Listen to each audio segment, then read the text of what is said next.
So a friend of mine, she's a very, very successful therapist.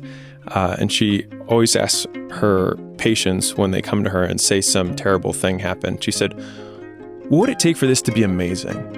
And so, for example, a lady comes, says, we're getting a divorce. And she says, so what would it take for this to be amazing? And so it just completely shifts the reality of like, okay, how could this be an amazing thing that could happen to me?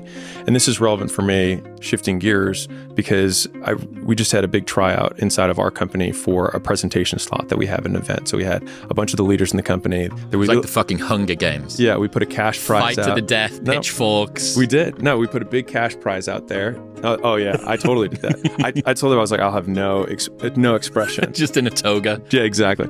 And I could tell that some of them were nervous. And I thought about this because, I speak a fair amount and I don't get a lot of nerves in general. And I have a whole bunch of thoughts on that. But the most basic one is that if you're still feeling anxiety, which many of them were like, hey, I'm so nervous, or hey, I have a lot of anxiety before going up.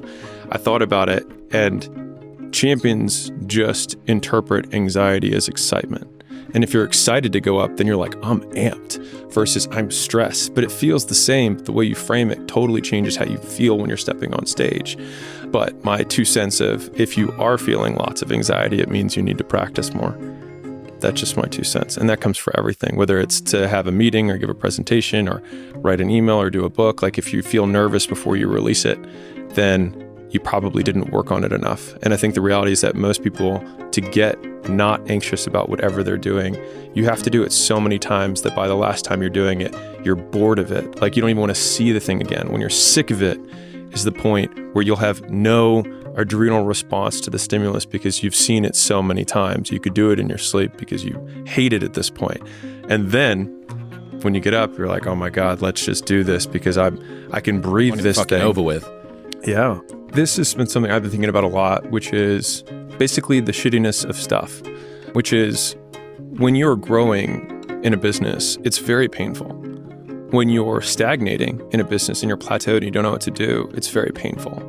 When you're declining and you also don't know what to do, it's very painful. And so that means that all conditions of reality are painful.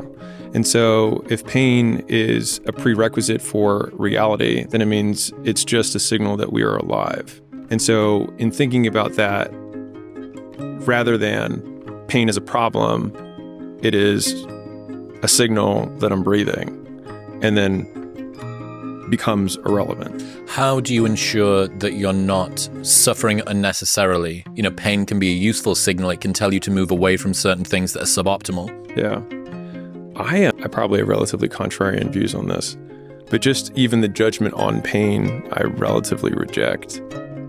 Just like pain is good, pain is bad. I mean, in the gym, to give a gym example, they found that the pain that you experience when you're going to work out, and there's a difference between like massive joint, you're like, oh, I just snapped a muscle, and like just feeling bad. But feeling bad has zero correlation to your performance in the gym. And so I remember reading that for the Olympic, weight teams, they talked about that. And I was like, oh, well, if it has no correlation, then it's almost irrelevant and I can just keep living my life. And so I think the ultimate version of the resilience that you were referencing earlier is rather than, in the beginning, you're like, I feel bad. And then you think that should weigh on the decision of whether you do the thing that you're supposed to do. And then you start realizing that you can do the thing even though you don't feel good about it. And you start hypertrophying it. But I think the ultimate version of the hypertrophy, when the muscle becomes a tendon or it just becomes fused, is when you don't even consider how you feel. It's just not a thought. You just do it. Real quick, if you're trying to make your first dollar online, you can go to skool.com/games. We've got a whole system that's set up. It's a platform. You can start it for free. I've got instructional videos. I take a call every single week. And so if you do that, you can hop on the call on Monday and I'll say hi to you. Just let me know that you're brand new.